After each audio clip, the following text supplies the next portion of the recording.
Vishnu Shankar Jain ji carbon dating की मांग माननीय न्यायालय में रखे। हाँ। जैसे ही रखे मुस्लिम पक्ष आपत्ति करने लगे, नहीं अभी तो कुछ होना ही नहीं, अभी आप कार्बन डेटिंग की मांग क्यों कर रहे हैं। हाँ। तो जिला जज ने उनका, अरे भाई साहब क्यों चिल्ला रहे हैं, अभी बोली बात तो सुनिए, आपको बहस का मौका मिलेगा कहना जो है। हाँ। तो उन्होंने कार्बन डेटिंग की पूरी अपना डिटेल रखा कि हम जो श्रृंगार गौरी सर्वे के दौरान जो शिवलिंग मिला है, हाँ। कार्बन डेटिंग के माध्यम से या अन्य क्षेत्रों में परिसर में जो कार्बन डेटिंग की मांग, हम उसके लिए आवेदन कर रहे हैं। हाँ। 1993 तक तो यहाँ पूजन हुआ करता था। पूजन 1947 की बात को खंडन में जाती है, इसलिए यहाँ हिंदू पक्ष की जीत हुई और रह गया वक्फ बोर्ड। हाँ। वक्फ बोर्ड जो है मुकदमा नंबर 62 1933 में दीन मोहम्मद जो है उनका मुकदमा दायर करते हैं अंग्रेजों के जमाने में कि हमको इस पूरे ज्ञानवापी परिसर में नमाज पढ़ने की अनुमति दी जाए। लेकिन उस अंग्रेजों के जमाने में वह जो है वक्फ बोर्ड जो है वक्फ बोर्ड का प्रमाण पत्र प्रस्तुत नहीं कर पाए। लिहाजा वो हार गए। फिर हाई कोर्ट में गए, हाई कोर्ट में 1944 से फैसला आया, वहां भी वक्फ बोर्ड का जो है वो प्रमाणित नहीं कर पाए और वह भी वहां खारिज हुए और 1995 तक नवीनीकरण नहीं करा पाए और इसीलिए आज तक यानी 12 सितंबर 1922 तक वक्फ बोर्ड का कोई भी प्रमाण पत्र प्रस्तुत नहीं कर पाए। इसलिए इन दोनों के कारण यह मुकदमा सुनने योग्य। 5 वादी महिलाएं जो थी उसमें, लक्ष्मी देवी, सीता साहू, मंजू व्यास, रेखा पाठक, है ना, ये 4, एक जो है दिल्ली की है राखी सिंह। इन वादी महिलाओं ने जो वाद रखे थे, उनका वाद का लक्ष्य था श्रृंगार गौरी के दर्शन पूजन का अधिकार। तो श्रृंगार गौरी माँ अंदर है, बाहर हालांकि पूजन होता था एक प्रतीक के स्वरूप में। तो अंदर उसका उस मंदिर का भी कार्बन डेटिंग की मांग चल रही थी। 22 तारीख को कार्बन डेटिंग की मांग आई थी, फैसला तो 12 तारीख को आया था। तो 12 तारीख फैसला अक्सर है कि जो 1990 एक्ट और जो वक्फ बोर्ड ये था कि आप इसमें मुस्लिम समाज की याचिका खारिज हो गई कि अब आप सुनवाई के योग्य है। उस पे 1991 का जो एक्ट है वो लागू नहीं होगा और ना वो वक्फ बोर्ड की संपत्ति है। 2 बिंदुओं पर होगी। पहला चीज, जो 8 नए लोग जो है वादी बनना चाहते हैं, हम उनको भी नहीं चाहते। अच्छा। इसलिए नहीं चाहते कि मुकदमा और लंबा हो जाएगा और जो 8 आदमी आ रहे हैं उसमें मुख्तार अहमद अंसारी है। अच्छा। हम नहीं चाहते कि किसी ऐसे आदमी का नाम आए जिससे दिशा मुकदमे का बदल जाए। उनको भी हमने जो है माननीय न्यायालय में जो है इन 4 वादी जो काशी की 4 वादी महिलाएं, जिसमें हमारी श्रीमती भी हैं, और मैं पूरे मुकदमे का जितने मुकदमे हैं काशी ज्ञानवापी सबका मैं पैरोकार हूँ, वादी भी हूँ। तो इस स्पष्ट दिया कि हम इनको नहीं चाहते। दोस्तों, अभी हमारे पास में सोहनलाल आर्य जी जो काफ़ी कुछ दिनों से काफ़ी चर्चा में रहे हैं, जो श्रृंगार गौरी केस को लेके वहाँ पे पूजा की मांग करने की जो याचिका है उसको लेके जो 5 याचिका करता है उसमें से एक है सोहनलाल आर्य जी। और कल भी बनारस के डिस्ट्रिक्ट कोर्ट में इस केस की सुनवाई हुई। कल कार्बन डेटिंग को लेके कोर्ट ने नोटिस इशू किया है। तो अभी क्या हो रहा है, क्या हो सकता है, उसके ऊपर थोड़ा चर्चा करेंगे। कैसे हैं सोहनलाल जी? हाँ ठीक है।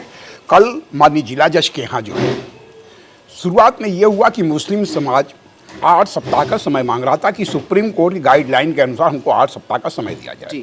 जिला जज ने यह स्पष्ट कहा कि आप 8 सप्ताह के समय किस टाइम का बेस मांग रहे हैं, कहा ये सुप्रीम कोर्ट गाइडलाइन के अनुसार। तो दिखाए बड़ा हंसते हुए उन्होंने कहा ज्ञानवापी इंतजामी मसाजिद से कि भाई साहब ये हमारे लिए दिशा निर्देश न कि आपके लिए। लिहाजा उनकी वह खारिज कर दी गई। उसके बाद पुनः 16 लोग जो इस वाद में दाखिल होना चाहते थे, इसलिए उसके बाद उन्होंने ये कहा माननीय जिला जज A.K. विश्वेश जी ने, यदि वह उपस्थित हों या उनके अधिवक्ता उपस्थित हों तो उनका नाम जोड़ लिया जाएगा। लेकिन उसमें 8 ही लोग उपस्थित थे और बाकी लोग नहीं थे, तो 8 लोगों का नाम जोड़ा गया और 8 का रिजेक्ट किया गया। उसके बाद हिंदू पक्ष के अधिवक्ता माननीय विष्णु शंकर जैन जी, हम लोग स्वयं हिंदू पक्ष के हैं, विष्णु शंकर जैन जी कार्बन डेटिंग की मांग माननीय न्यायालय में रखे। जैसे ही रखे मुस्लिम पक्ष आपत्ति करने लगे, नहीं अभी तो कुछ होना ही नहीं, अभी आप कार्बन डेटिंग की मांग क्यों कर रहे हैं। तो जिला जज ने उनका, अरे भाई साहब क्यों चिल्ला रहे हैं, अभी बोली बात तो सुनिए, आपको बहस का मौका मिलेगा कहना जो है। तो उन्होंने कार्बन डेटिंग की पूरी अपना डिटेल रखा कि हम जो श्रृंगार गौरी सर्वे के दौरान जो शिवलिंग मिला है, कार्बन डेटिंग के माध्यम से या अन्य क्षेत्रों में परिसर में जो कार्बन डेटिंग की मांग, हम उसके लिए आवेदन कर रहे हैं। तो उन्होंने यह कहा कि ठीक है, और अगले सप्ताह हाँ। उसमें मुस्लिम समाज को इस पर जो है अपना जो है सफा जो है विरोध करने का जो है उनको मान लिया गया। हाँ। तो ये कल की जो है कल कार्रवाई 29 तारीख की थी, ये 22 तारीख की ये कार्रवाई थी। हाँ। और मैं बीच में एक आपसे क्वेश्चन करना हाँ। चाहूंगा, शिवलिंग के अलावा किन किन चीजों को लेके कार्बन डेटिंग की मांग की गई है हिंदू पक्ष की तरफ से? पूरा परिसर, पूरे परिसर हाँ, को लेके? पूरे परिसर के लिए शिवलिंग, हाँ। और उसके तहखाने भी हैं। हाँ। और पश्चिमी दीवार जिसमें जो 5 वादी महिलाएं हाँ। जो थी उसमें, हाँ। लक्ष्मी देवी, सीता साहू, मंजू व्यास, रेखा पाठक, है ना, ये हाँ। 4, एक जो है दिल्ली की है राखी सिंह। हाँ। इन वादी महिलाओं ने जो वाद रखे थे, उनका वाद का लक्ष्य था श्रृंगार गौरी के दर्शन पूजन का अधिकार। हाँ। तो श्रृंगार गौरी माँ अंदर है, बाहर हालांकि पूजन होता था। हाँ। एक प्रतीक के स्वरूप में, तो अंदर उसका उस मंदिर का भी कार्बन डेटिंग की मांग चल रही है।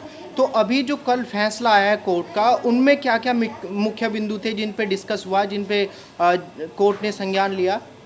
फैसला हाँ, जो 12 तारीख हाँ, को था, जो कल आया है, कल 22 को आया है जो। नहीं 22 तारीख को कार्बन डेटिंग की मांग आई थी, फैसला तो 12 तारीख को आया था। हाँ। तो 12 तारीख फैसला अक्सर है कि जो 1990 एक्ट और जो वक्फ बोर्ड, हाँ। ये था कि आप इसमें मुस्लिम समाज की याचिका खारिज हो गई। हाँ। कि अब आप सुनवाई के योग्य है। उस पे 1991 का जो एक्ट है वो लागू नहीं होगा। हाँ। और ना वो वक्फ बोर्ड की संपत्ति है। हाँ, ये है। ये इसका स्पष्ट है कि 1990 एक्ट जो है इस पर लागू नहीं होता, क्योंकि हाँ। 3 के अनुसार यह स्पष्ट है कि कि जो 1900 मतलब स्त्री, चाहे वो मुस्लिम हो, हिंदू हो, सिख, ईसाई हो, 100 साल पूर्व, हाँ। कि जो धार्मिक स्टेटस है वह बरकरार रहेगा। वो बरकरार तो इस तरह यह जो है जब स्टेटस लगा, हाँ। उस समय 1993 तक तो यहाँ पूजन हुआ करता था। पूजन 1947 की बात वहाँ खंडन हो जाती है, इसलिए हाँ। यहाँ हिंदू पक्ष की जीत हुई और रह गया वक्फ बोर्ड। हाँ। वक्फ बोर्ड जो है मुकदमा नंबर 62 1933 में दीन मोहम्मद हाँ। जो है एक जो है उनका मुकदमा दायर करते हैं अंग्रेजों के ज़माने में। हाँ। कि हमको इस पूरे ज्ञानवापी परिसर में नमाज पढ़ने की अनुमति दी जाए। हाँ। लेकिन उस अंग्रेजों के ज़माने में वह जो है वक्फ बोर्ड जो है वक्फ बोर्ड का प्रमाण पत्र प्रस्तुत नहीं कर पाए। हाँ। लिहाजा वो हार गए। फिर हाई कोर्ट में 1944 से फैसला आया। हाँ। वहाँ भी वक्फ बोर्ड का जो है वक्फ प्रमाणित नहीं कर पाए। हाँ। और वहाँ खारिज हुए और 1995 तक हाँ।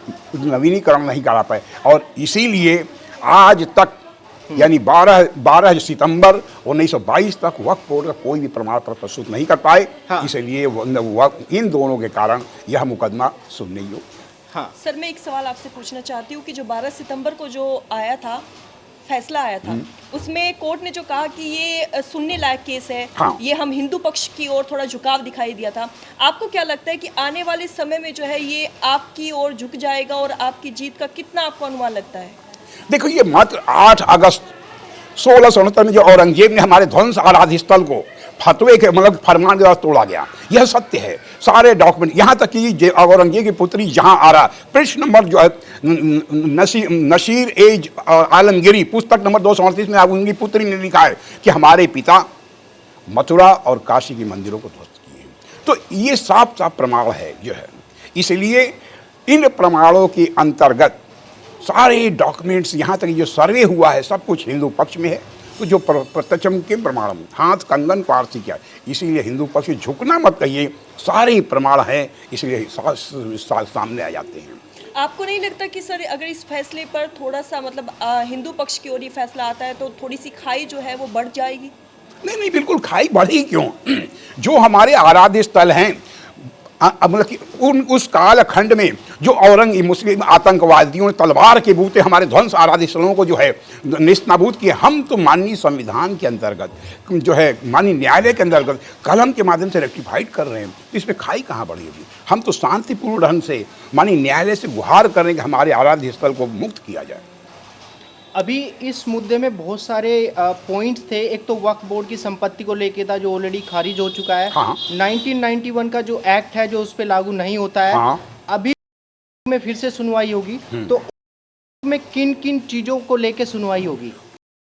2 बिंदुओं पर होगी। पहला चीज, जो 8 नए लोग जो है वादी बनना चाहते हैं, हाँ। हम उनको भी नहीं चाहते। अच्छा। इसलिए नहीं चाहते कि मुकदमा और लंबा हो जाएगा। और जो 8 आदमी आ रहे हैं उसमें मुख्तार अहमद अंसारी है। अच्छा। हम नहीं चाहते कि किसी ऐसे आदमी का नाम आए हाँ। जिससे दिशा मुकदमे का बदल जाए। हाँ। उनको भी हमने जो है माननीय न्यायालय में जो है इन चारों वादी जो काशी की 4 वादी महिलाएं, जिसमें एक हमारी श्रीमती भी हैं, हाँ। और मैं पूरे मुकदमे का, जितने मुकदमे हैं काशी ज्ञान वापी, सबका मैं पैरोकार हूँ, हाँ वादी भी हूँ। तो इस स्पष्ट दिया कि हम इनको नहीं चाहते। दूसरा बिंदु, एक बिंदु ये होगा 29 तारीख को कि उनका नाम जो है वादी न बन पाने। हाँ। हमारे विष्णु शंकर जैन जी, हरिशंकर जैन जी जो सुप्रीम कोर्ट के अधिवक्ता हैं और हाँ। हम लोग के अधिवक्ता हैं, बहस करेंगे। हाँ। दूसरी बिंदु है कि कार्बन डेटिंग के बारे में, क्योंकि माननीय न्यायालय ने कहा कि ठीक है, कार्बन डेटिंग की मांग आप लोग को मांग ली जाती है, मुस्लिम समाज आपत्ति दाखिल करे, हम लोग उसका जवाब देंगे।